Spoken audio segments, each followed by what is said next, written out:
Welcome back, everybody. I'm going to give you a formula for a winning ab routine, an ab workout or a core workout.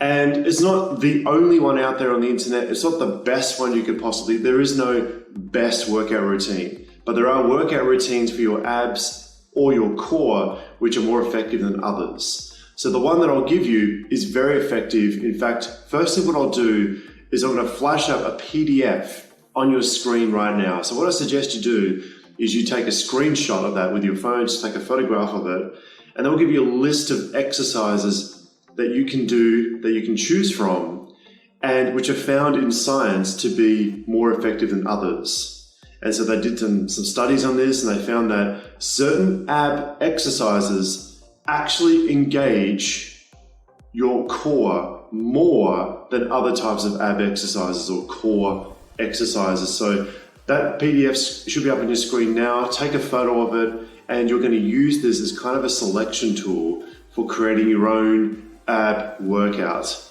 But I'm going to give you the formula in this video so that you can take the exercises from that PDF and you can just slot them into the formula. Now, I've been using this formula for years, and it's a formula that I like.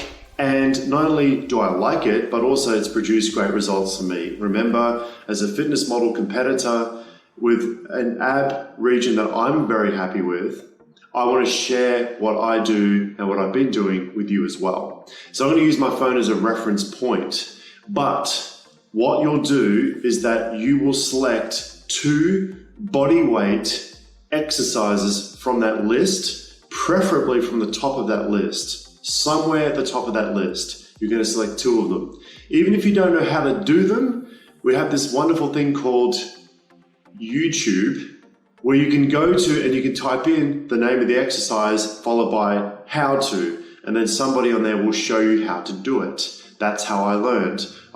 For example, the ab wheel rollout was an exercise that I didn't even know what it was. So I went to YouTube, I was like, how to use the ab wheel roller.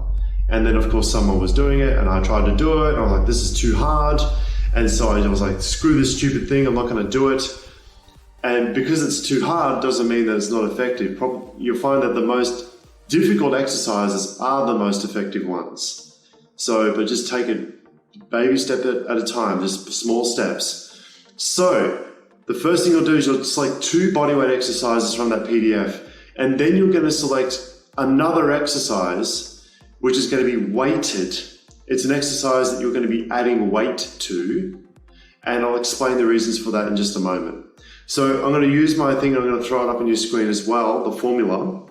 So you've got the PDF already. You'll pick 2 bodyweight exercises and then 1 weighted ab exercise. Now remember, a bodyweight exercise can also be weighted as well. For example, if you've decided to do the captain's chair leg raise, then you can do that using your body weight, just using your legs, or you can snatch a weight, a plate, or a dumbbell, and between your feet, and you can use that. And now the captain's chair leg raise has gone from being a bodyweight exercise to being a weighted exercise. So that can work as well.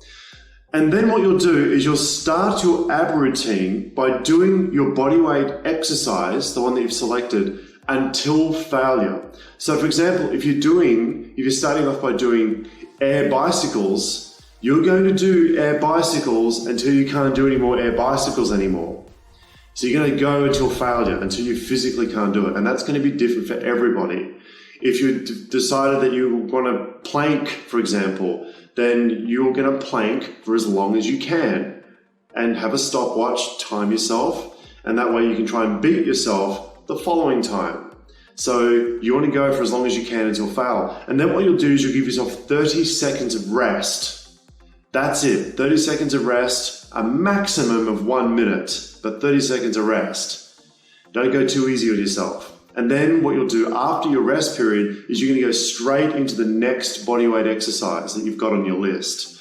So for example, if you started with air bicycles, you go until failure, you do your air bicycles until failure, 30 seconds rest, and then you go into the next bodyweight exercise that you might do for abs. And then what you'll do is you'll do that until failure. And then you'll give yourself another 30 seconds of rest. And then what you'll do is you'll go and do the weighted ab exercise. So the exercise where you're adding weight to the exercise, okay? And then you'll do that for a number of reps. I'll throw it up on your screen so you can see it. So you'll do that for about 10 to 12 repetitions. And then, so you'll need to select a weight that will produce, 10 to 12 reps for that particular exercise for your abs, for your core region. And then what you'll do is you'll give yourself about 2 to 5 minutes of rest, or 3 to 5 minutes of rest. And then you're going to go back into it and you're going to repeat that entire cycle from the very top. You're going to go back into body weight exercise number 1 until failure, 30 seconds of rest, body weight exercise number 2, 30 seconds of rest. Then you're going to do a weighted exercise. Then you'll give yourself 2 to 5 minutes of rest. And then you'll go back to the top and you'll repeat this cycle 3 to 4 times. That's it, 3 to 4 times. I say that's it. It is challenging, but you'll repeat that cycle 3 to 4 times. And what you'll do is that you'll do this routine 3 times a week. 3 times a week. You'll be training your abs. If you have underdeveloped abs, you're not happy with your abs, if you're relatively new to training, 2 to 3 times a week is what you can do. For me personally, I'm training abs like once a fortnight because I don't need to build my abs any more than where they are now. So I'm happy where they are now.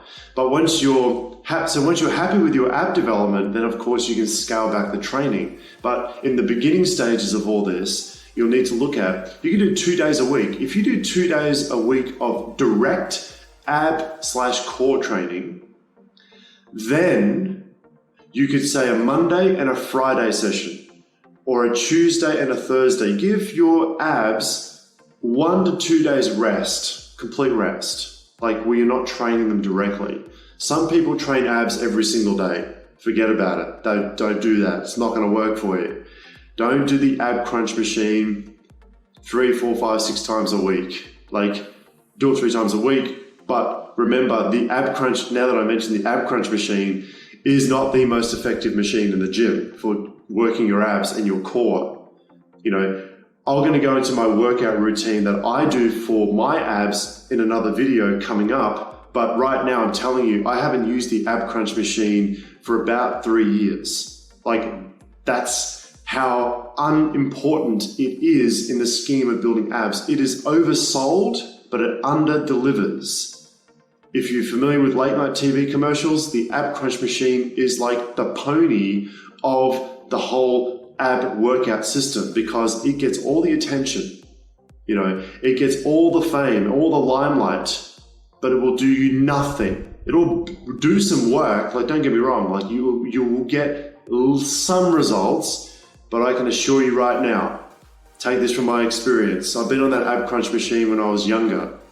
It's not going to get you nearly the results that you could get if you go to that PDF and go to the top and go and use exercises from the very top of that PDF on that list.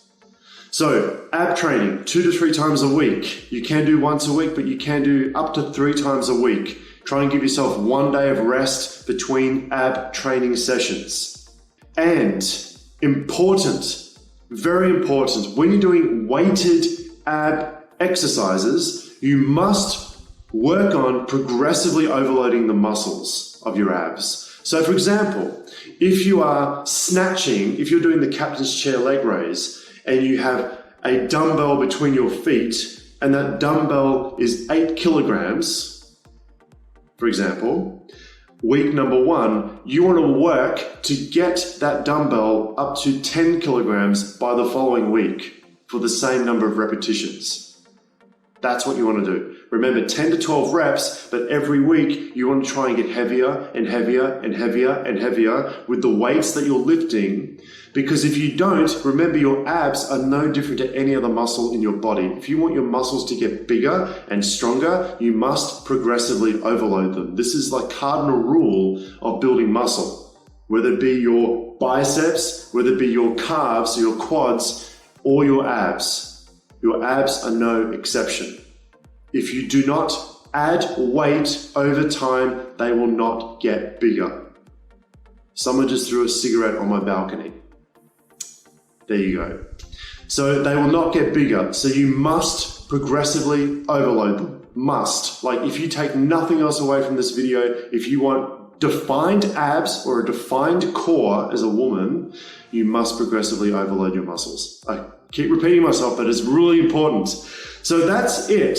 I hope you found this helpful. If you have any questions, send me an email, brad@seekfitlife.com. Check me out on my website. I answer everybody's questions. And if you have any questions, of course, just send me an email. I'm more than happy to help you out. Hope this was helpful, and I'll see you in another video. Thank you for watching.